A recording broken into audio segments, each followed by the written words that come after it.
नमस्कार विद्यार्थी मित्र हो, लर्निफाय अकॅडमी निर्मित व्हिडिओ आणि टेस्ट सिरीजमध्ये आपलं सहर्ष स्वागत।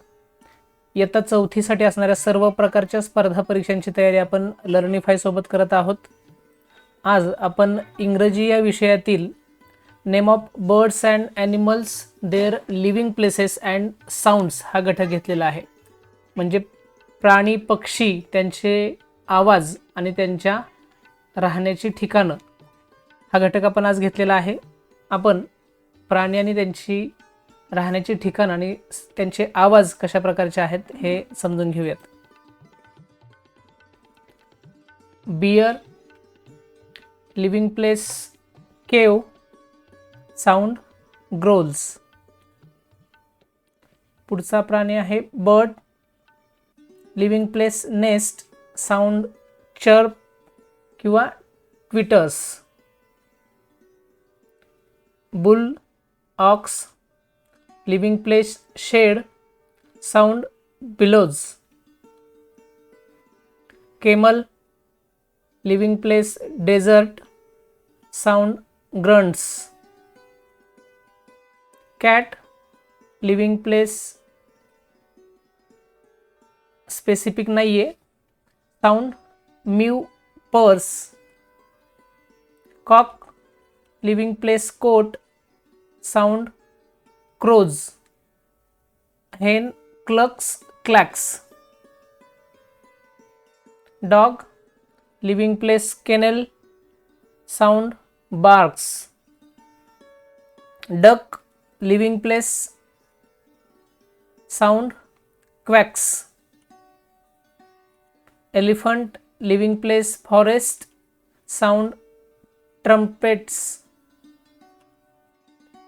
Fox, living place earth, sound barks येल्प्स।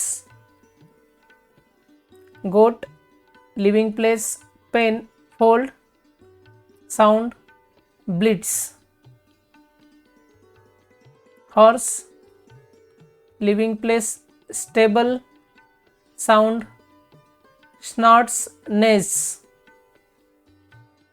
Lion, living place den किंवा cave, sound roars, lion roars.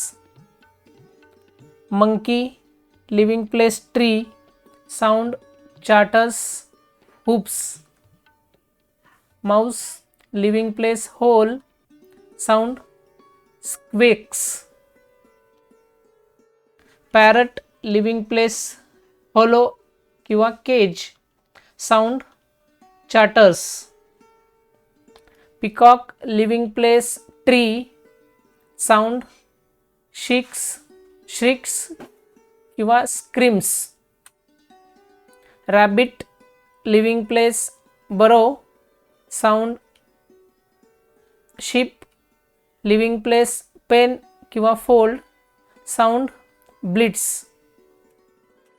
Sparrow, living place nest, sound chirps. Tiger, living place den किंवा केव, साऊंड रोअर्स ग्रोल्स।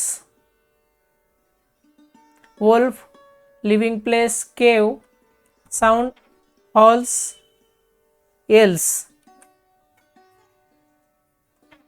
अशा प्रकारे आज आपण या व्हिडिओमध्ये प्राणी, त्यांची राहण्याची ठिकाणं आणि त्यांचे आवाज यांना इंग्रजीमध्ये काय म्हणतात हे पाहिलेलं आहे। हे तुम्ही पुन्हा पुन्हा पाहून व्यवस्थित समजून घ्या, कारण शब्द थोडे वेगळे आहेत, नवीन शब्द आहेत, लक्षात राहण्यासाठी थोडासा वेळ लागेल। परंतु तुम्ही जर पुन्हा पुन्हा हा व्हिडिओ पाहिला तर निश्चितपणे लक्षात राहतील आणि मग तुम्ही याच्यावरचे प्रश्न जे आहेत ते अचूकपणे सोडवू शकता। चला तर मग भेटूयात पुढच्या व्हिडिओमध्ये, तोपर्यंत धन्यवाद।